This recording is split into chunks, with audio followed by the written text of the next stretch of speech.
Hello everyone, welcome back to Duran academy. देखिए, आप already जानते हैं कि हम क्लास 10th आईसीएसई फिजिक्स का जो चैप्टर है दैट इज साउंड, उसके प्रीवियस ईयर क्वेश्चन डिस्कस कर रहे हैं। और आज के लेक्चर के अंदर भी हम उसके कुछ और प्रीवियस ईयर क्वेश्चन को डिस्कस करने वाले हैं। अब अगर आप इस चैनल में नए हो तो पहले जल्दी से इस चैनल को सब्सक्राइब कर लीजिए।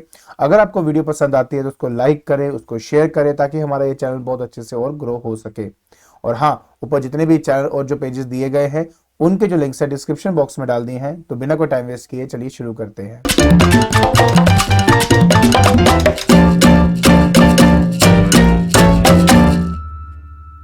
देखिए बेटा, शुरुआत करनी है हमने क्वेश्चन नंबर 47 के साथ।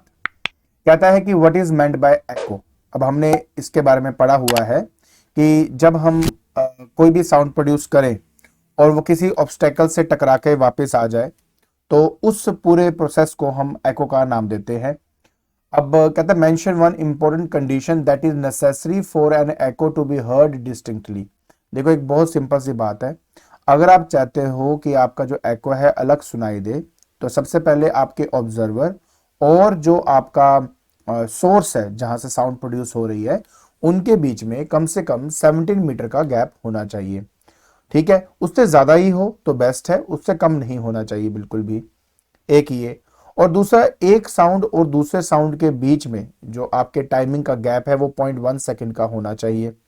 अगर ऐसा नहीं होता तो हमें एक साउंड के ऊपर दूसरी आवाज सुनाई देगी और मैं क्लियरली दो आवाजों को डिस्टिंग्विश नहीं कर पाऊंगा। तो ये एक सबसे बड़ा रीजन है।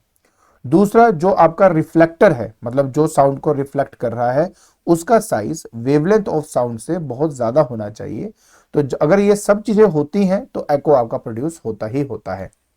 Mention one important use of echo. अब एको के तो कई सारे यूजेस हैं, जैसे हम इसको सुनार के अंदर भी यूज करते हैं, हम रडार के अंदर भी इसके एप्लीकेशन का इस्तेमाल करते हैं, डॉल्फिन्स बैट्स जो हैं वो इन्हीं चीजों का इस्तेमाल करती हैं।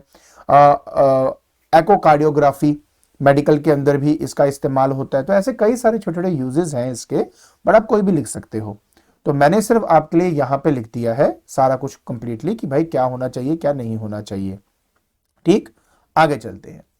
अब बात करते हैं क्वेश्चन नंबर 48 की। अब ये हमारा एक न्यूमेरिकल है, चलिए जल्दी से इसको हम सॉल्व करते हैं। A man standing in front of a vertical Cliff Fyers a gun and he hears the echo after 3 seconds. On moving closer to the cliff by 82.5 meter, he fires again and this time he hears the echo after 2.5 seconds. तो कहता है calculate the distance of the cliff from the initial position of the man. Okay, ठीक है। और दूसरा the velocity of sound। पहले मैं आपको समझा दूं ये हुआ क्या है। देखिए, यहां पर ना मान लेते हैं कि आपका एक क्लिफ है और इनिशियली जो पर्सन है वो यहां पर खड़ा है। अब इन दोनों के बीच का जो डिस्टेंस है वो हमारा डी डिस्टेंस है। अब यहां से वो गन एक फायर करता है ए पॉइंट से और वो देखता है कि 3 सेकंड के अंदर जो साउंड है वो जाके टकरा के वापस आ जाती है। देखो, दोनों कंडीशन के अंदर जो एक चीज कॉमन है वो है द स्पीड ऑफ साउंड, और इसी चीज का इस्तेमाल करके हम अपने इस न्यूमेरिकल को सॉल्व करेंगे। बहुत ही आसान है, देखिए कैसे करेंगे। सबसे पहले मैं आपको इसका सॉल्यूशन का जो पहला पार्ट है वो करके दिखाता हूं। ठीक है, तो पहला है केस नंबर 1। अब केस नंबर 1 में जो डिस्टेंस है वो आपने डी लिया हुआ है। ओके, जो स्पीड है ना, उसको हम वी कंसिडर करते हैं, और जो टाइम है वो यहां पे हमें 3 सेकेंड्स का दिया हुआ है। तो अब अगर मैं स्पीड निकालता हूं तो वो 2d डिवाइडेड बाय टी होता है, दैट्स योर फॉर्मूला। तो इसलिए v यहां पे आ जाएगा 2 इंटू डी डिवाइड बाय 3। तो इसको मैं इक्वेशन नंबर 1 कंसिडर कर लूंगा। अब हम बात करेंगे केस नंबर 2 की। ठीक है, अब केस नंबर 2 में क्या हुआ कि ये जो पर्सन है ये क्लिफ की तरफ मूव करता है और मूव करने के बाद ये बी पॉइंट पे आ जाता है। ए और बी पॉइंट के बीच की जो दूरी है वो 82.5 मीटर है। इसका मतलब है कि अब इसकी जो दूरी क्लिफ से है वो हो जाएगा d माइनस 82.5 मीटर। तो अब आपका जो नया डिस्टेंस है एको के लिए वो हो गया d माइनस 82.5। स्पीड अभी भी v है, स्पीड में कोई भी चेंज आपका नहीं आएगा, आपको भी पता है। लेकिन इस बार जो टाइम है वो हमें दिया हुआ है और वो दिया है हमें 2.5 सेकेंड। कहता अब 2.5 सेकेंड ही हमारा लगता है। तो हमारे स्पीड के फॉर्मूले के हिसाब से 2 इंटू डी माइनस 82.5 में यहां पे करूंगा और इसको डिवाइड किया जाएगा हमारे 2.5 के साथ, क्योंकि इस बार जो टाइमिंग है वो 2.5 की है। यहां तक क्लियर हो गया? इसको मैं इक्वेशन नंबर 2 मान लेता हूं, क्योंकि स्पीड दोनों केसेस में एक जैसी होगी, इसलिए इन दोनों इक्वेशंस को मैं आपस में इक्वेट कर सकता हूं। मतलब फ्रॉम इक्वेशन 1 एंड 2, ठीक है, इन दोनों को मैंने इक्वेट करना है। तो यहां आ जाएगा 2d divided by 3 is equal to 2 into D minus 82.5 divided by 2.5। अब देखिए 2 से 2 तो आपको यहां पे कैंसिल हो गया, ये 2.5 इधर जाके मल्टीप्लाई होगा और ये 3 इस ब्रैकेट में मल्टीप्लाई होगा। तो देखते हैं क्या बनता है। ये बनेगा 2.5d और यहां पे जब 3 मल्टीप्लाई होगा 3 इंटू डी बनेगा 3d माइनस आपका है 82.5, इसको हमने 3 से मल्टीप्लाई करना है। तो 5 है 15, एक कैरी हो गया, 3 दूनी 6 1 7, आती है 24, यहां पे आ गया और ये आपका मल्टीप्लाई करके आंसर आ गया, दैट इज 247.5 आपको यहां पे मिल जाता है। अब आप इसको इधर ले आइए, इसको इधर ले आइए, तो that will be 247.5 is equal to 3d माइनस 2.5d। तो 247.5 इज इक्वल टू 0.5d। तो मतलब यही हुआ कि d जो है वो निकालने के लिए आपको 24.75 डिवाइडेड बाय 0.5 करना होगा। तो इसका भी एक ही डेसिमल प्लेस है, इसका भी एक ही डेसिमल प्लेस है, इसलिए मैं इसको 247 और 5 लिखकर डिवाइड बाय 5 कर सकता हूं।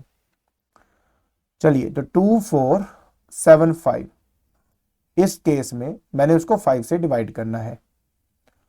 अब 5 4 20 होते हैं, तो ये यहां खत्म हुआ। उसके बाद 47 आ जाएगा आपके पास, एंड 9 5 45 होते हैं, ये यहां होगा, ये 2 बच गया, ये 5 आ गया, एंड 5 5 25 होता है, तो यहां से आके ये कैंसिल हो जाएगा।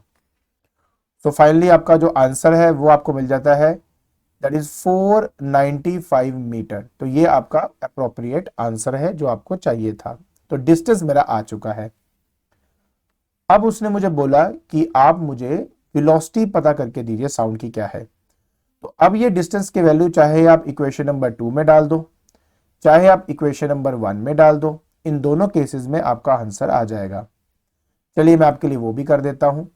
मैं 1 में डाल रहा हूं, तो v आ जाएगा मेरे पास 2 इंटू 495 डिवाइड बाय 3, ये आएगा मेरे पास।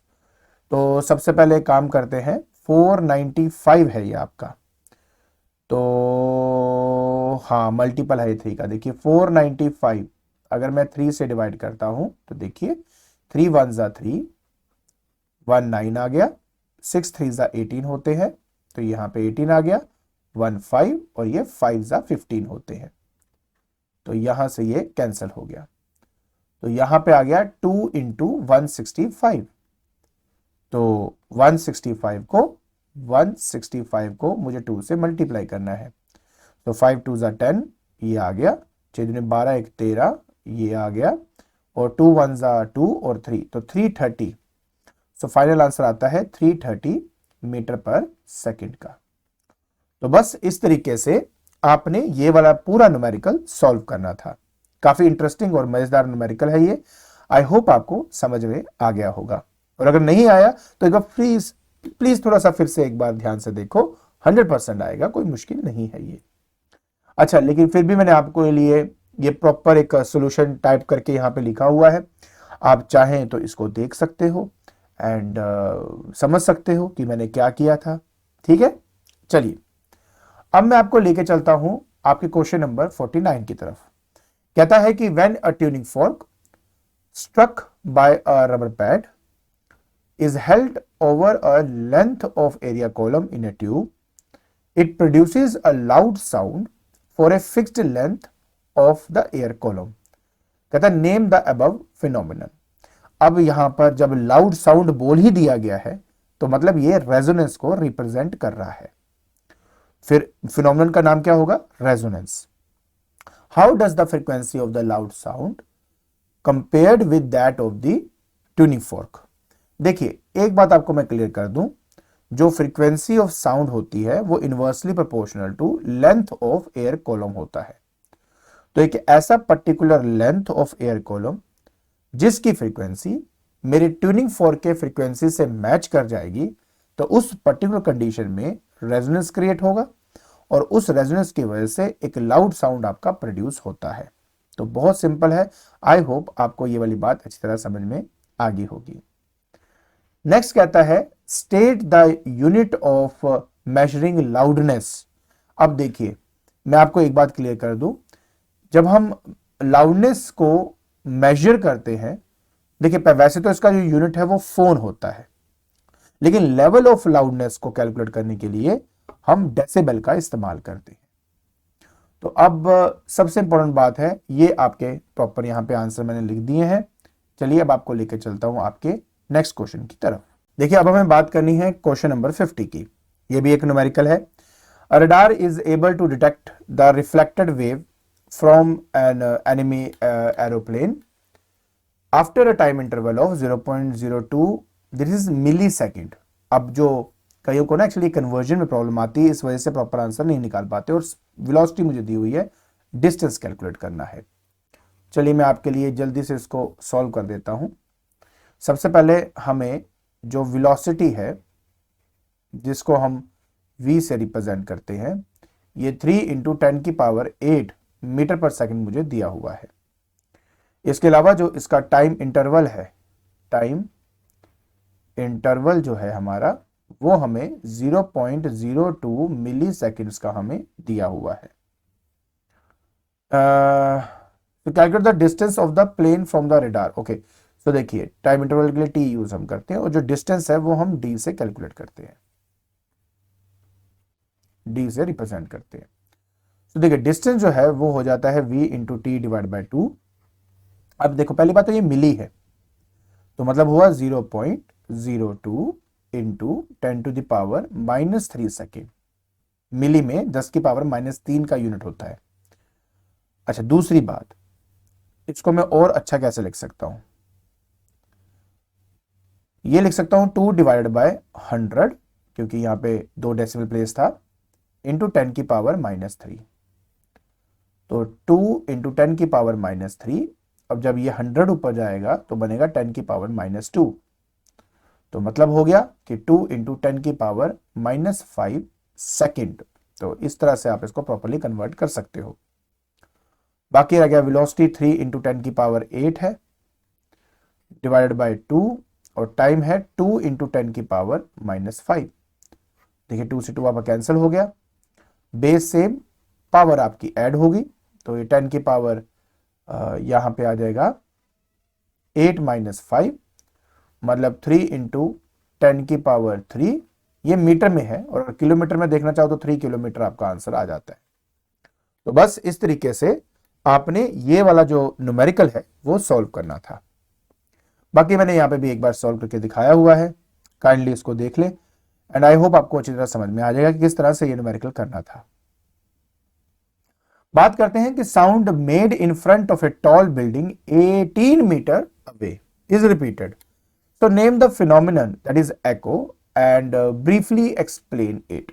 तो पहली बात यह है कि नॉर्मल जो स्पीड ऑफ साउंड है वो हम अपनी 330 मीटर पर सेकंड के हिसाब से या 340 मीटर पर सेकंड हम कंसिडर करते हैं। परसिस्टेंस ऑफ हेयरिंग, मतलब एक साउंड और दूसरे साउंड के बीच में अगर आप डिस्टिंग्विश करना चाहते हो तो उनके बीच में जो टाइम इंटरवल है 0.1 सेकंड का होना चाहिए। उसके हिसाब से जब हम एको के लिए डिस्टेंस फाइंड करते हैं तो वो लगभग 17 मीटर हमें मिलता है। ये जो डिस्टेंस है ये मोर देन 17 मीटर है, इसलिए एको यहां पे प्रोड्यूस होगा। फिर कहता है a tuning fork held over an air column of a given length produces a distinct audible sound. So what do you call this phenomenon and how does it occur? तो distinct audible sound, okay, पहली बात, जब आपके tuning fork की frequency जो length है air column का, उसमें जितने भी हवा के पार्टिकल्स हैं वो भी वाइब्रेट करेंगे उसकी वजह से, और अगर उसकी फ्रीक्वेंसी ट्यूनिंग फोर्क की फ्रीक्वेंसी से आपकी मैच कर जाती है ना, तो रेजोनेंस क्रिएट होती है, और जब रेजोनेंस क्रिएट होती है तो लाउड साउंड आपका प्रोड्यूस होता है। अब वही सारी बातें देखो मैंने ऑलरेडी यहां पे आपका लिख के दिया हुआ है, एंड आई होप आपको अच्छी तरह समझ में आएगा कि कैसे इसका आंसर आपने देना था। बात करते हैं क्वेश्चन नंबर 52 की। अगेन हमारा न्यूमेरिकल है, कहता है a pendulum has a frequency of 5 vibration पर सेकेंड। ऐसा न्यूमेरिकल आपको मैंने पहले भी बताया था, तो अगर आपने प्रीवियस मेरी वीडियो देखी है तो 100% मैं यकीन मानूंगा कि आपको यह आता होगा, और अगर नहीं भी देखी और नहीं भी आता तो कोई वरी नहीं है, हम दोबारा करेंगे इस चीज को, हम तब तक करते रहेंगे जब तक आपको अच्छी तरह समझ में नहीं आ जाता। तो देखिए, तो कहता है pendulum has a frequency of 5 vibration पर सेकेंड, मतलब ये कि फ्रीक्वेंसी आपको यहां पे दी गई है और फ्रीक्वेंसी है 5 वाइब्रेशन पर सेकेंड का। तो अगर मैं यहां से टाइम पीरियड निकालना चाहूं तो टाइम पीरियड निकालने के लिए हम 1 अपॉन फ्रीक्वेंसी करते हैं, तो 1 अपॉन 5 मतलब 0.2 सेकेंड जो है वो आपका टाइम पीरियड आ जाता है। अब वो कह रहा है कि मुझे जो एको सुनाई दी वो 8 वाइब्रेशंस ऑफ ए पेंडुलम के बाद सुनाई दी, तो मतलब एक टाइम पीरियड का मतलब क्या होता है, time taken to complete 1 vibration, वो 0.2 सेकेंड है। तो 8 वाइब्रेशंस को कंप्लीट होने में कितना टाइम लगेगा, टाइम टू कंप्लीट 8 वाइब्रेशंस, तो 8 इंटू 0.2 कर देता हूं, तो 1.6 सेकेंड आपका टाइम आ गया। वेलोसिटी आपको दी हुई है जो कि 340 मीटर पर सेकेंड है आपकी। डिस्टेंस मांग रहा है, आपको पता है v into T divide by 2 होता है एको के केस में। v जो है वो आपका 340 है, टाइम आपका 1.6 है, 2 से आप डिवाइड कर रहे हो, इसको करेंगे तो 0.8 बनेगा। ठीक है, अब मैं क्या कर रहा हूं कि 34 इंटू 8 कर देता हूं, चलिए कोई नहीं ऐसे कर देता हूं, 0.8 है ना, पहले 8 से कर देता हूं, तो ये 0 आ गया, आ चुके 32 मतलब 32 यहां पे आएगा, आती है 24, 24 और 3 27, ये आ गया, एक डॉट का मतलब यहां डॉट लगेगा, तो कहने का मतलब है कि 272 मीटर आपका यहां पे आंसर आ जाएगा। बाकी देखिए मैंने आपके लिए यहां पे सॉल्व किया हुआ है, आप देखेंगे तो आपको आंसर समझ में आ जाएगा। और अगर आपको ये नहीं समझ में आ रहा तो जस्ट मैं क्यों कर रहा हूं, मैं वो आपको एक अलग पर्सपेक्टिव देने की कोशिश करता हूं कि इसको ऐसे भी किया जा सकता है, बाकी सोल्यूशन तो है ही, आप देख भी सकते हो, है ना।